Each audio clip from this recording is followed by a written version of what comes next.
आज हम बात करते हैं इस चीज़ की जो आप जानते हो लेकिन भूल जाते हो जब आप खासकर इन्वेस्टिंग करते हो। तो ये वाली बात जो है बड़ी इंपॉर्टेंट है और इतनी बारीक बात है कि इस पे हम इतना ध्यान भी नहीं देते। बाकी चीज़ों के साथ तो ध्यान देते हैं खैर, लेकिन इन्वेस्टिंग में बहुत ज़्यादा हम इस चीज़ को जो है नज़रअंदाज करते हैं। देखिए, अगर कोई चीज़ आप ख़रीदने चाहते हो तो आप सबसे पहले देखते हो कि वो चीज़ अच्छी है कि नहीं। और ये नहीं कि सस्ता कुछ भी खरीद लोगे। जो समझदार बायर्स हैं वो सबसे पहले ये इंश्योर करते हैं कि एटलीस्ट वो जो चीज़ खरीद रहे हैं वो अच्छी हो, और कहीं ना कहीं जो भी हमारी उससे जो उम्मीदें हैं, जो भी हमारी पर्पज़ है, वो पूरा हो सके उस चीज़ को खरीद के। तो यानी कि सबसे पहले तो यानी कि हम ये देखते हैं कि वो चीज़ जो हम खरीदना चाह रहे हैं, खरीदने की सोच रहे हैं, वो अच्छी हो, क्वालिटी वाइज बहुत अच्छी हो, और जिस पर्पज़ के लिए हम ले रहे हैं वो पर्पज़ जो है पूरा हो उससे। ठीक है, फॉर एग्जाम्पल मैं इस जैकेट की बात करता हूँ।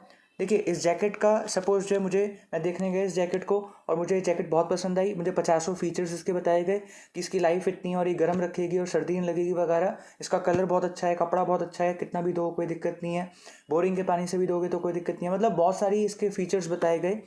तो कहीं ना कहीं मैं ये तो कन्विंस हो गया कि ये जैकेट जो है अच्छी है। अब कोई भी इंसान जो समझदार जो परचेज़र होगा, वो कितनी भी अच्छी जैकेट हो, लेकिन क्या उसके बाद वो प्राइस पूछेगा उसका कि नहीं? बिल्कुल। तो कहीं ना कहीं मैंने इसका प्राइस पूछा और प्राइस मुझे इसका बताया गया करीब 1800। अब 1800, जब मैंने इस जैकेट को देखा था और इसकी लाइफ वगैरह भी काफ़ी और इसके फीचर्स वगैरह भी काफ़ी अच्छे लगे मेरे को, रिलायबल लगी मुझे ये जैकेट ख़रीदना। तो कहीं ना कहीं मैंने माइंड में बना लिया था कि 1500 से 2000 तक भी अगर ये जैकेट हुई तो मैं ले लूँगा। इवन 2200 तक भी हो गई तो भी चलो हम ले लेंगे, क्योंकि जैकेट से हम कन्विंस्ड हैं। तो 2200 मेरे दिमाग में मुझे लगा कि इसका जो है रीज़नेबल प्राइस होगा, जो मैक्सिमम दिया जाएगा तो ठीक रहेगा। उससे ज़्यादा जो है देना सही नहीं है। या फिर चलो बात हो सकती है कि कितना है, 2300 है, 2250 है, 2400 है, कितना है। लेकिन खैर, इसका मुझे प्राइस बताया गया 1800। मैं तो माइंड में पहले ही सोच चुका था कि मेरे हिसाब से इस जैकेट के फीचर्स के हिसाब से इसकी वैल्यू जो है 1500 से 2000 के बीच में हुई तो डन है बात। अब जब मुझे इसका प्राइस बताया गया 1800, तो मैं तो खुश हो गया मन ही मन, क्योंकि मेरे को रीज़नेबल प्राइस जो मुझे लग रहा था उसी प्राइस रेंज में है ये। तो मैंने जो है ख़रीद ली। तो लेकिन अगर सपोज़ इसका मुझे प्राइस बताया जाता 7000, मुझे लग रहा है कि आप समझ गए हो जो मैं बताने चाह रहा हूँ इस वीडियो में। खैर, अगर इस जैकेट का प्राइस मुझे बताया गया होता 7000 8000, तो क्लियरली ये मेरे हिसाब से जो इसकी वैल्यू है उससे ये बहुत ज़्यादा है इसका प्राइस। तो कहीं ना कहीं वैल्यू और प्राइस दोनों, पहली बात तो अलग अलग चीज़ होती हैं। वैल्यू का मतलब है कि आपके हिसाब से उसका जो एक तरह से मनी वैल्यू कितनी है। तो मेरे हिसाब से इस जैकेट की मनी वैल्यू जो मैंने देखी और उसके 50 फीचर्स देखे और शॉपकीपर पे भी मेरे को भरोसा था, तो कहीं ना कहीं मैंने फिर भी जो है 1500 से 2000 के बीच में लगाई थी इसकी वैल्यू। वो वैल्यू तोड़ के मैं 2200 तक चला जाता। अगर 2200 तक भी इसका प्राइस होता मैं ले लेता, मान लेता इसकी वैल्यू 2200 तक है। लेकिन अगर इसकी प्राइस जो है 7000 8000 है, तो कहीं ना कहीं वैल्यू बहुत कम है, या वैल्यू जितनी भी है उसके कंपैरेटिवली इसका प्राइस बहुत ज़्यादा है। अब वो किसी भी वजह से हो सकता है कि ये न्यू अराइवल है, या इसकी डिमांड बहुत है, या कुछ भी वजह हो सकती है। लेकिन जिस चीज़ की वैल्यू मेरे हिसाब से 1800 2000 है, उस चीज़ के मैं 7000 8000 नहीं दूंगा। तो ये सेम चीज़ कोई नई बात नहीं है, ये आप लोग करते हो। कुछ भी अगर आप ख़रीदते हो तो आप जो ये चीज़ करते हो। अगर एक कॉफ़ी अगर आपको सिंपली ख़रीदनी है तो आप जो उसका प्राइस पूछते हो, अगर आपको जो है कॉफ़ी ठीक ठाक रेंज में लगती है, कि सपोज़ 50 रुपये का है कप या 100 रुपये का कप है, तो आप जो है ठीक अच्छी जगह है तो चलो 100 रुपये भी दे देंगे। ठीक ठाक अगर आप सिंपली नुक्कड़ से पी रहे हो तो मैक्सिमम आप 40-45 दोगे, उससे ज़्यादा नहीं।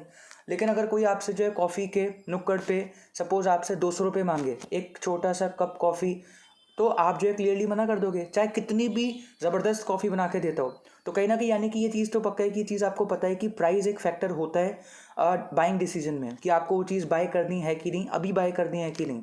अगर आपको वो चीज़ की प्राइस बहुत ज़्यादा लगती है तो आप दूसरी कंपनी का उसी तरह का प्रोडक्ट खरीद लेते हो जो कम प्राइस पे हो, या कहीं ना कहीं थोड़ा वेट कर लेते हो, कोई दिक्कत नहीं है।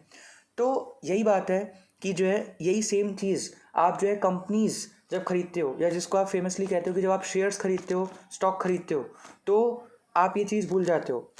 पहली बात तो बहुत सारे लोग तो खैर कंपनी की क्वालिटी वगैरह कैसी हो देखते ही नहीं। किसी ने बता दिया, उसने बता दिया, उसने बता दिया, और ठीक है अच्छा बता रहा होगा और बढ़ जाएगी, बढ़ी रही है और अभी तक भी बढ़ी है, और 1 साल में इतना रिटर्न दे चुके वगैरह। ये सब सुन सुना के आप जो है अपनी सोचने की क्षमता खो देते हो, और बस उसने कह दिया तो आप जो है फटाफट रह ना जाए कोई रिटर्न तो आप जो है खरीद देते हो कंपनी, वो शेयर्स उस कंपनी के।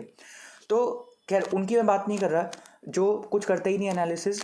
अगर लेकिन फिर भी आप जो है थोड़ा बहुत देखते हो डेटा, तो दूसरी गलती कई बार ये हो जाती है लोगों से कि वो डेटा वगैरह देख लेते हैं और कंपनी जो है ग्रो कर रही है, कंपनी के कैश फ्लोज भी कंसिस्टेंट हैं, सेल्स भी कंसिस्टेंट है और ग्रो भी कर रही हैं, और ईपीएस वगैरह भी कंसिस्टेंट है, ग्रो भी ना भी कर रहा हो तो एटलीस्ट कंसिस्टेंट है, उसी रेंज में चल रहा है 3-4 साल से।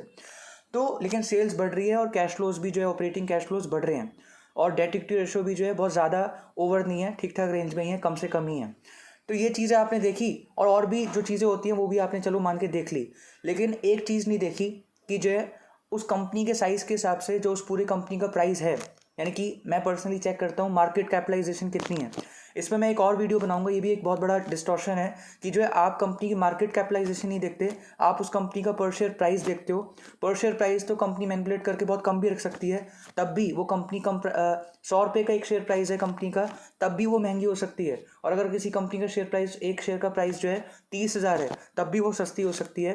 तो खैर ये मैं किसी और वीडियो में बात करूँगा। यहाँ पे मैं आपको सिंपली रिमाइंडर के तौर पे बात बताना चाह रहा हूँ कि कभी भी किसी कंपनी को अगर आप पसंद करते हो कि यार ये बहुत अच्छी कंपनी है, तब भी किसी ना किसी मेथड के थ्रू आप उसकी वैल्यूएशन करो कि इस कंपनी की वैल्यू कितनी होनी चाहिए, और उस हिसाब से इसकी मार्केट कैप कितनी है। मार्केट कैप का मतलब है इस पूरी कंपनी का प्राइस कितना है। प्राइस अगर आपको बहुत ज़्यादा लगे, बहुत ही ज़्यादा रेंज में लगे, तो आप जो है फिलहाल उस कंपनी को अभी मत खरीदो, क्योंकि एक बहुत इंपॉर्टेंट बात यही है इन्वेस्टमेंट करियर में, आपको अच्छी चीज़, ये ज़रूरी नहीं है कि अच्छी चीज़ ले ली, अच्छी चीज़ रीजनेबल प्राइस पे लेना, तब जाके इंश्योर होता है कि आपकी वो इन्वेस्टमेंट जो है आपको अच्छा रिटर्न देगी। अगर आपने कोई चीज़ बहुत ही ज़्यादा ऊपर हो चुका है उसका प्राइस तब ली है, तो वहाँ से उसकी प्रोबेबिलिटी गिरने की ज़्यादा है, ऊपर जाने की प्रोबेबिलिटी अगर है भी तो वो कम है, या फिर जो उसमें टाइम बहुत लगेगा क्योंकि ऑलरेडी बहुत लोगों ने उसको खरीद लिया है। तो अब और कितने लोग, तो आप जैसे कुछ बच्चे कुछ लोग अब खरीदेंगे, तो रनवे बहुत छोटा है, प्रोबेबिलिटी ऊपर जाने की बहुत कम है। तो इसलिए हमेशा इन्वेस्टमेंट कंपनी चाहे कितनी भी अच्छी हो, लेकिन उसको रीजनेबल प्राइस पे खरीदना है। ओवर वैल्यूड तभी कहते हैं हमें इन्वेस्टमेंट नहीं खरीदनी है। आगे की बात इस तरह से कर लेता हूँ, फ़ोन में बैटरी कम थी तो खैर, लेकिन बात कंप्लीट करनी थी। बात कंप्लीट इस तरह से करूँगा कि जो है, यानी कि आपको कंक्लूजन ही दे रहा हूँ कि आपको इन्वेस्टिंग करते वक्त सिर्फ अच्छी कंपनीज नहीं चुननी है, कुछ क्राइटेरियाज वैल्यूएशन के भी लगाने हैं। कुछ क्राइटेरियाज जैसे हो सकते हैं price to book value, price to sales, या कहीं ना कहीं ऑपरेटिंग कैश फ्लोज के हिसाब से या फ्री कैश फ्लो के हिसाब से उसकी मार्केट कैपिटलाइजेशन के बीच में कोई रिलेशन बनाना कि आप कितने गुना ही जो है मार्केट कैपिटलाइजेशन जो है वो सहन करोगे। तो कहीं ना कहीं खैर क्राइटेरिया बहुत होते हैं। वैल्यूएशन एक बहुत ही एक ऐसी चीज़ है जो आर्ट है, कि मतलब मेरे हिसाब से अगर किसी कंपनी की वैल्यू उसको देख के मैंने लगाई 5,000 करोड़, किसी और के हिसाब से 7,000 करोड़ भी हो सकती है। तो लेकिन इंपॉर्टेंट ये है कि आप कोई भी बिजनेस को जब एनालाइज करो, तो एनालाइज करने के जस्ट बाद आप उसकी जो है, अगर आप वो बिजनेस आपको अच्छा लग रहा है, वो कंपनी आपको अच्छी लग रही है, तो भी जो है उसके बाद उसको एकदम से बस खरीद मत लो, उसकी वैल्यूएशन करने की कोशिश करो, एटलीस्ट अटेम्प्ट करो, और उसके बाद आपने जो भी वैल्यूएशन करके एक नंबर पे आप आए, तो आप उसको फिर जो है कहीं ना कहीं कंपेयर कर को मार्केट कैपिटलाइजेशन के साथ। मार्केट कैपिटलाइजेशन अगर एक काफ़ी आसपास लग रही है, काफ़ी कम लग रही है, तो ही उस कंपनी को खरीदो जो भी उसका शेयर प्राइस चल रहा है, चाहे 2,000 या चाहे 200 रुपये। लेकिन कहीं ना कहीं पहली बात तो यानी कि आपको पूरी कंपनी को एनालाइज करना है, एनालाइज करके उसकी मार्केट कैप से जो आपने उस कंपनी की वैल्यू लगाई है उसको कंपेयर करना है, और जो है फिर डिसाइड करना है कि ये कंपनी खरीदनी है कि नहीं। ठीक है, मार्केट कैप का मतलब है उस पूरी कंपनी का प्राइस कितना है। ठीक है, अगर आप उस पूरी कंपनी को खरीदना चाहते हो, जितने भी शेयर्स यानी कि उसके जो है मार्केट में ट्रेड हो रहे हैं वो सारे ही खरीदना चाहते हो, तो हमेशा एनालिसिस यही करके करनी चाहिए कि पूरी कंपनी की आप एनालिसिस करो, ना कि एक शेयर की। ठीक है, और अगर आपको जो है मार्केट कैप ठीक लग रही है, ठीक ठाक रेंज में कम से कम लग रही है वैल्यू के हिसाब से, तो आप उस कंपनी के जो है शेयर खरीदो। फॉर एग्जाम्पल दीपक नाइट्राइट बहुत अच्छी कंपनी है, अब जो भी उसका शेयर प्राइस आज चल रहा है, लेकिन जो है वो मैंने नहीं खरीद रखी, बहुत अच्छी कंपनी है वो, लेकिन फिर भी मैंने दीपक नाइट्राइट क्योंकि अभी रिसेंटली डिस्कवर किया कि अच्छी कंपनी है, लेकिन अब उसका प्राइस जब मैंने जो है कहीं ना कहीं चेक किया, और प्राइस मैंने चेक नहीं किया था, मार्केट कैपिटलाइजेशन को उसकी कहीं ना कहीं जो वैल्यूएशन मैंने करी थी, वो मार्केट कैपिटलाइजेशन उससे एक तरह से 5 गुना ऊपर है। तो कहीं ना कहीं मैंने होल्ड पे डाल दिया कि ठीक है, इसको हम जो है कभी मार्केट क्रैश हुई और जब इसकी मार्केट कैपिटलाइजेशन यानी कि इसका प्राइस जब गिरेगा, तब जाके जो है हम इसको खरीदने का अटेम्प्ट कर सकते हैं। इससे ये भी बात जो है अंडरलाइन होती है कि मार्केट क्रैश में क्यों आपको जो है कहीं ना कहीं एग्रेसिवली बाइंग करनी चाहिए, क्योंकि आपने जो अपनी लिस्ट बना रखी थी अच्छी अच्छी कंपनीज की, जो कि आप वेट कर रहे थे एक सही प्राइस पे आए, वो सही प्राइस में आने का मौका बन जाता है मार्केट क्रैश के दौरान। तो आप जो है वेट करो, वेट करो, वेट करो, वेट करो, जल्दबाजी मत करो, कोई आपका रिटर्न छूट के नहीं जा रहा। उल्टा अगर आपने ज़्यादा प्राइस पे खरीद लिया तो रिस्की इन्वेस्टमेंट है वो, क्योंकि वहाँ से वो नीचे ही आ सकती है।